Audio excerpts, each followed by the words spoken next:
Imola, San Marino. The last weekend of April, 1994. In the span of 48 hours, Formula One would lose its innocence forever, 2 drivers dead, a sport shattered, and a track that would carry the weight of that name for the rest of motorsport history.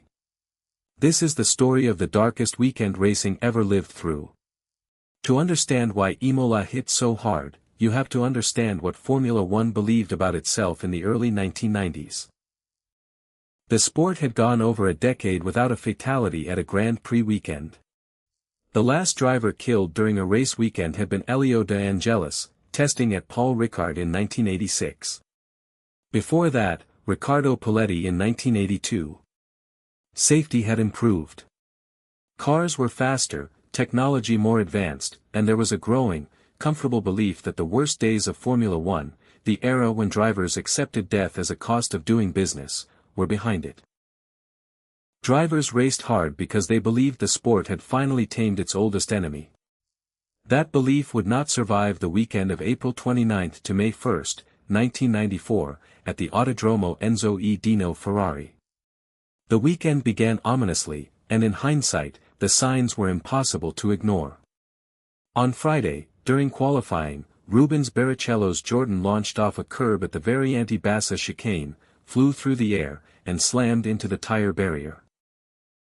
He was knocked unconscious and suffered a broken nose and arm, but he survived, a violent crash that shook the paddock but was treated, at the time, as a frightening scare rather than an omen.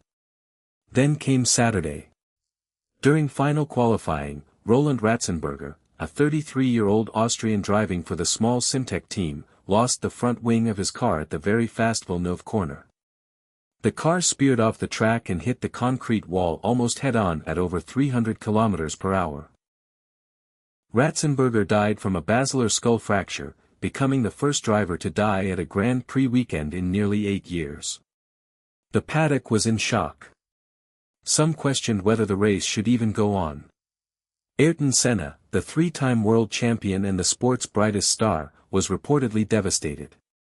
He had gone to the crash site himself. Those close to him said he was shaken in a way few had ever seen. Quiet, withdrawn, talking about retiring, about starting a driver's safety group to bring back the kind of oversight the sport had let slip away. Race day arrived under a heavy cloud.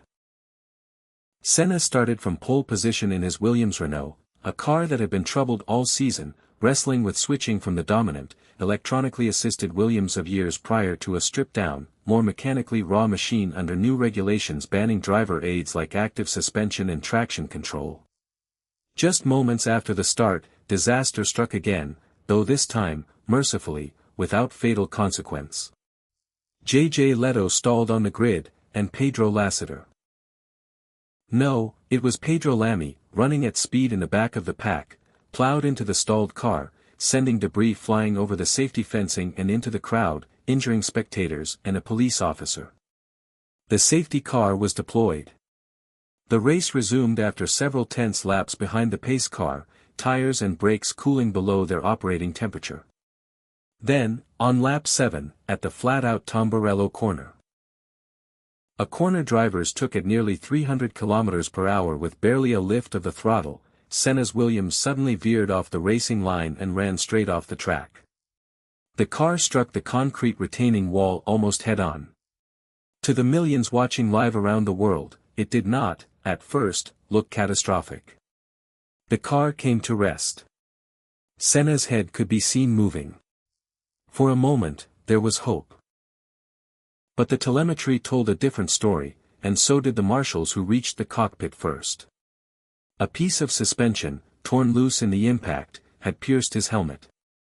Ayrton Senna, arguably the greatest driver of his generation, a 3-time world champion adored across the globe, in Brazil most of all, where he was practically a national icon, was pronounced dead a few hours later at Bologna's Maggiore Hospital. He was 34 years old. The reaction was immediate and seismic. In Brazil, the government declared 3 days of national mourning. An estimated crowd of hundreds of thousands lined the streets of São Paulo for his funeral procession. Formula One, a sport that had just watched two drivers die in the same weekend for the first time since 1960, was plunged into a crisis of conscience. How could this happen now, in an era of carbon fiber safety cells, of Hans devices still years away but of supposedly modern engineering? The world wanted answers, and so did the sport itself. What followed was one of the most significant course corrections in the history of motorsport. The FIA, under mounting pressure, moved with a speed it had rarely shown before. Professor Sid Watkins, the sport's longtime on-track doctor and a close friend of Senna's, had for years pushed for safety reforms that were routinely ignored, dismissed as unnecessary given the sport's clean recent record. After Imola, no one dismissed him again. Circuits were reprofiled almost overnight, high-speed corners like Tamburello itself were redesigned, chicanes inserted to slow cars through dangerous sections. Cockpit sides were raised. Wheel tethers were eventually introduced to stop tires from becoming projectiles in a crash. The FIA established a permanent expert advisory safety committee, formalizing what had been informal advocacy into institutional policy. Crash testing became more rigorous. Head protection evolved in the years that followed, eventually leading to devices like the Hans system and, decades later, the Halo.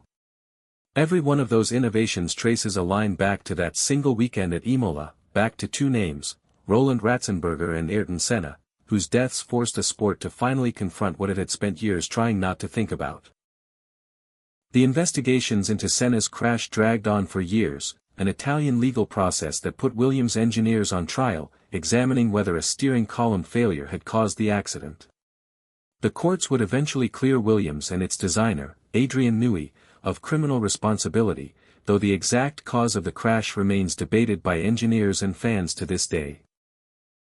Some pointing to a steering column fracture, others to the car bottoming out over the rippled tarmac at Tamburello, losing aerodynamic grip in an instant at nearly full speed. What is certain is that from that day forward, Formula One would never again treat safety as a settled matter, a box already checked. It became, and remains, a discipline the sport revisits after every single incident, however minor.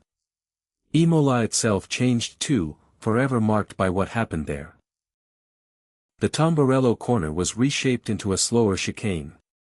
For years, the San Marino Grand Prix carried an unspoken heaviness whenever the calendar returned there, before the race itself was eventually dropped from the calendar altogether in 2006, only returning to host Formula One again in 2020 and 2021 under different circumstances, a different era, a different sport entirely.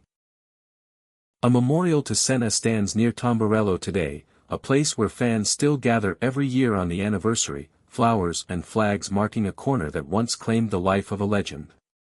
30 years on, the events of that weekend at Imola are remembered not simply as tragedy, but as the hinge point on which the entire safety culture of modern motorsport turned. Every driver who has walked away from a violent crash in the decade since. And there have been many, cars disintegrating around survivable, engineered safety cells, owes some measure of that survival to the lessons written in blood on the last weekend of April, 1994. Roland Ratzenberger and Ayrton Senna did not die so that Formula One could become safer. But because of what happened to them, it did. Imola remains what it has always been since that weekend, not just a racetrack, but a reminder. The darkest weekend racing ever lived through, and the one the sport could never afford to forget. Thank you for watching this story on TrackTales. If you want more deep dives into the moments that shaped motorsport history, make sure to subscribe, and we'll see you at the next race.